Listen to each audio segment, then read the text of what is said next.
વાંકાનેરના તિથવા અરણીટીંબાની સીમમાં તસ્કરોનો આતંક, 20મી વધુ ખેડૂતોના કેબલ વાયરની ચોરી.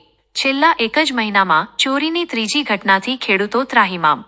વાંકાનેર તાલુકાના ગ્રામ્ય વિસ્તારોમાં છેલ્લા કેટલાક સમયથી તસ્કરોને જાણે મોકળું મેદાન મળી ગયું હોય તેમ એક પછી એક ચોરીની ઘટનાઓ સામે આવી રહી છે. વાંકાનેરના તિથવા અને અરણીટીંબા ગામની સીમમાં આવેલ વાડી વિસ્તારમાં ગત રાત્રિના સમયે તસ્કરોએ રીતસરનો આતંક મચાવ્યો હતો અને 20મી વધારે ખેડૂતોના ખેતરમાંથી ઇલેક્ટ્રિક મોટરોના કેબલની ચોરી કરી ફરાર થઈ ગયા હતા.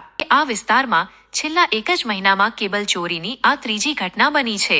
વારંવાર થતી આવી ચોરીઓને કારણે ખેડૂતોને મોટું આર્થિક નુકસાન ભોગવવાનો વારો આવ્યો છે અને તેઓ હવે ત્રાહિમામ પોકારી ગયા છે. એક તરફ ખેડૂતોને પાક પકવવા માટે ભારે જહેમત ઉઠાવવી પડે છે, ત્યારે બીજી તરફ આવી ચોરીઓ પડ્યા પર પાટું સમાન સાબિત થઈ રહી છે. વારંવાર બનતી આ ઘટનાઓને રોકવામાં નિષ્ફળ રહેલી સ્થાનિક પોલીસની કામગીરી સામે હવે ખુલ્લા પ્રશ્નાર્થો ઊભા થયા છે. ખેડૂતો માંગ કરી રહ્યા છે કે પોલીસ દ્વારા આ વિસ્તારમાં રાત્રિ પેટ્રોલિંગ સઘન બનાવવામાં આવે અને તસ્કરોની આ ટોળકીને વહેલામાં વહેલી તકે ઝડપી પાડી કડક કાયદાકીય કાર્યવાહી કરવામાં આવે.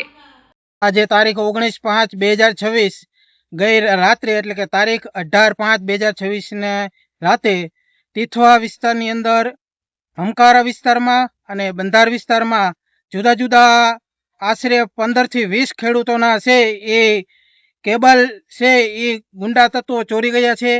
અને આવા બનાવો છે એ અમારા ગામમાં અગાઉ પણ બનેલા છે અને અગાઉ ફરિયાદો પણ કરવામાં આવી છે, તો કોઈ પગલાં લેવામાં આવ્યા નથી. અને અત્યારે ખેડૂતોની ચોરી થાય છે એમાં હેરાન થાય છે ખેડૂતો. અને પાવું કેમ એને તેમના કોરમણ પાયું હોય તો એમના કોટા છે એ નીકળું હોય ને આવી રીતે કેબલ ચોરી જાય તો એમના કોટા છે એ અંદર ને અંદર મૂંઝાઈ જાય છે અને ખેડૂતોને બિયારણની નુકસાની આવે છે અને ખેડૂતો હેરાન થાય છે.